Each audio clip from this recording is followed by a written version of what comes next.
Many companies still exist today that supported the Nazis leading up to and through World War II. While there are dozens of companies that fit the bill, each of these remaining an important company in and out of Germany. Many contributed to the war effort by designing and building weapons and equipment, while others benefited from slave labor. Oh, the fun times of World War II. While each of these companies supported the Nazis in one way or another, not all of them did so willingly. Pressure was put in place to force numerous companies, which should be considered when considering their actions leading up to and during World War II, including Louis Vuitton and Chanel. Oh, Chanel, those bastards. That said, the companies that unforgivably employed slave labor crossed a rather significant line. Audi is known worldwide as one of Germany's greatest luxury car brands. During World War II, Audi, which operated under the name Auto Union during the conflict, hashed out a deal with the SS Nazi Party. They wanted to use concentration camp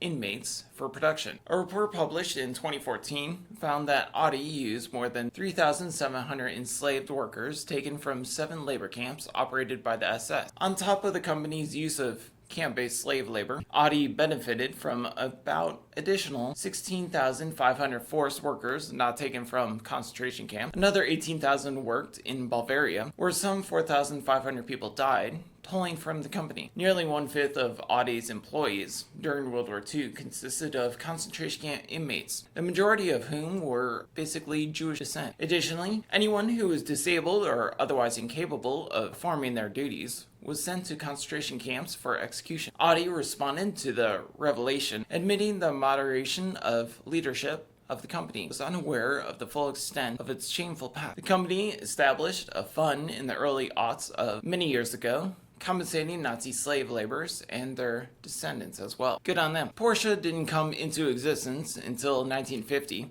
but the company existed before this, and it was one of Hitler's most prolific suppliers of his war machine. This was done through Porsche's founder, the designer who designed cars for Hitler leading up to World War II. When the conflict broke out, Porsche continued to design for Germany, only switching to building tanks and off-road vehicles. Porsche's success at the time could be contributed to two things. Hitler adored the man, and he fully embraced using slave labor to meet the Führer's demands. Porsche not only utilized slaves to build everything from cars to trucks to tanks and many more, but he also did so actively and with full knowledge that his employees were forced to live in rat-infested quarters with minimal food and terrible treatment. And the company that grew these efforts became a multinational car company that is respected worldwide. Those who labored and died producing Porsche's Nazi war machine saw little compensation offer and after World War II. Porsche hasn't fully admitted its involvement, though it supplied $2.5 million to a German reparation fund. Ultimately, Porsche avoided prosecution for their actions during World War II. IBM is an American company that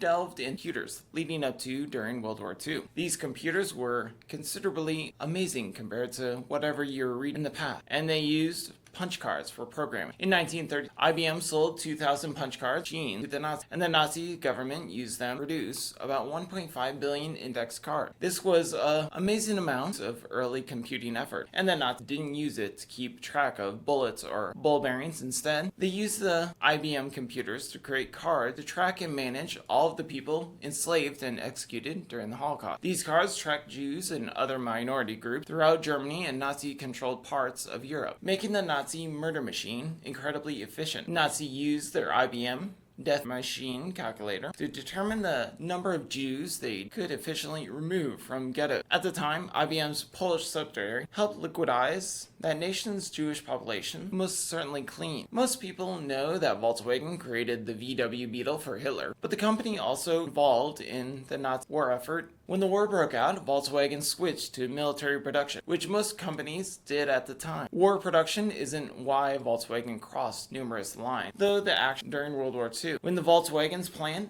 open. The war broke out, leading to a production of several military vehicles. Additionally, VW manufactured the V1 flying bomb, which which made his factory an ideal target for the Allies. This was problematic because VW employed a massive focus on slave labor production of its vehicles. Volkswagen's workplace consisted of approximately 70% forced labor, whose numbers in thousands laborers were applied by the SS from nearby concentration camps. As you can imagine, living conditions were inhuman at best. Investigations into the company's activities during the war determined that the company let babies die in horrid conditions throughout World War II. In 1998, the company established a reputation funding consisting of $12 million compensation to its World War II victims. Germany had numerous manufacturing war effort leading up to and throughout World War II, and Mercedes-Benz was one of many. The company was known as Daimler-Benz AG at the time, and it worked closely with the Nazi government. The company's board included numerous Nazis, and once the war broke out, Benz became the Nazi manufacturer. While this wasn't entirely unexpected, the means of manufacturing were problematic. To fuel the Nazi war, Benz did what most companies did. They used a massive force of slave labor for manufacturing. These enslaved people were primarily Jews, but also prisoners of war, and it also managed groups targeted by the Nazis. During the war, Benz loaned its enslaved laborers to other companies in exchange for money, so it was fully active in the Nazi slave trade. After the war, Benz didn't try to hide its involvement in the Nazi activity and embraced the remembrance and responsibility, also initiative from the Nazi ideology. In 1988, the company agreed to pay $12 million into a fund managed by the West German Red Cross, designed to pay reparation to thousands of former slaves and their families. J.P. Morgan Chase Bank, N.A., is one of the world's largest consumer and commercial banks around the world. Leading up to World War II, Chase National Bank conducted business with the Nazis through a special program involving the sale of a unique version of a certain money standard called the reborrowing. Chase sold this money to American citizens of German descent, but it wasn't exactly on the up and up. The Nazis used Chase to sell the money to Americans at a discounted rate. And it was able to do this because the purchase of this fund was backed by the currency taken from Jews and refugees fleeing the Nazi company. Chase was fully complicit in this, helping the Nazi government amass more than $20 million, or $427 million in nowadays money. And it wasn't the only controversy involving the bank. Chase also aided the Nazis in blocking the French from accessing their accounts from the States, helping the Third Reich step aside the U.S. sanctions on Nazi assets. On top of all of this, the head of Chase in Paris worked hard to block Jewish funds and property, ultimately benefiting the Nazis throughout this action. Chase's involvement was finally exposed when the FBI declassified records of Chase action during World War II. Bayer is a leading manufacturer for pharmaceutical needs and biotechnology company operating today, but its actions throughout the 1930s and 40s significantly differ from modern operations. During World War II, Bayer belonged to the IG of Nazi government, which heavily supported the Third Reich. With ethical and legal limitations frozen by the Nazis, Bayer took advantage testing drugs on unwilling human subjects in Auschwitz concentration camps. Bayer worked through much of the conflict in Auschwitz, overseeing a chemical factory where human experimentation took place at the women's camp. There, Bayer scientists purposely infected patients and also gave them tuberculosis and many other diseases. In addition to crossing the line of moral and ethical redness of this era, Bayer also employed over 25,000 slave laborers. Bayer's involvement in the Holocaust came to light in 1999 following a lawsuit targeting the company. The suit accused Bayer officials of bribing Nazis to gain access to the concentration camp inmates for human testing. The suit included names like Dr. Coyne and Dr. Mengling as beneficiaries of these actions. Effectively, trying Bayer was the so-called angel of death, and the horrors brought by other Nazi collaborators. The Associated Press is the standard bearer for modern journalistic integrity. But during the leading up to World War II, the AP was there supporting Adolf Hitler and the Nazi Party. In the 1930s, the AP entered into an arrangement with the Nazis to continue reporting in Germany despite every other respectable agency having been kicked out of the country.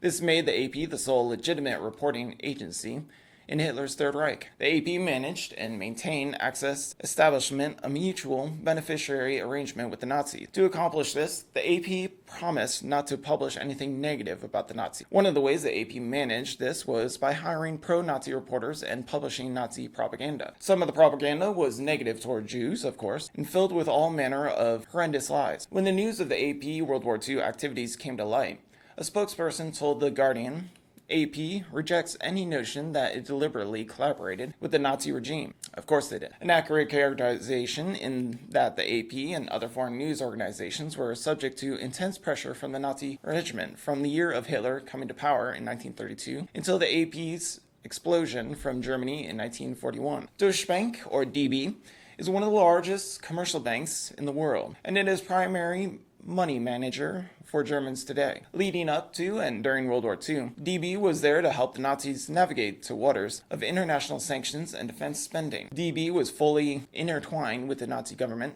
firing any Jewish people who worked for the bank. Part of the DB's actions during the lead up to World War II involved the seizing of Jewish assets and turning them over to the Nazis. As the Nazis spread across Europe, DB took advantage, taking control of banking institutions in Austria, Poland, and many other places elsewhere. Additionally, DB facilitated the sale of gold stolen from European Jews, which helped fund the Nazi war effort. DB's World War II crimes came to international attention and said, "We deeply regret the misery and injustice suffered, and we acknowledge the bank's ethical and moral responsibility." Perhaps Deutsche Bank, most of pivotal violation of human rights, came during the war when it loaned the Nazis the money to construct the facilities for Auschwitz concentration camp using stolen Jewish gold. General Motors and Ford Motors are American companies, so most people might not consider their involvement during World War II to be nefarious. After all, Ford and GM, like most companies, manufactured military machines for the American war effort. Still, both automakers were involved overseas through their many subsidiaries.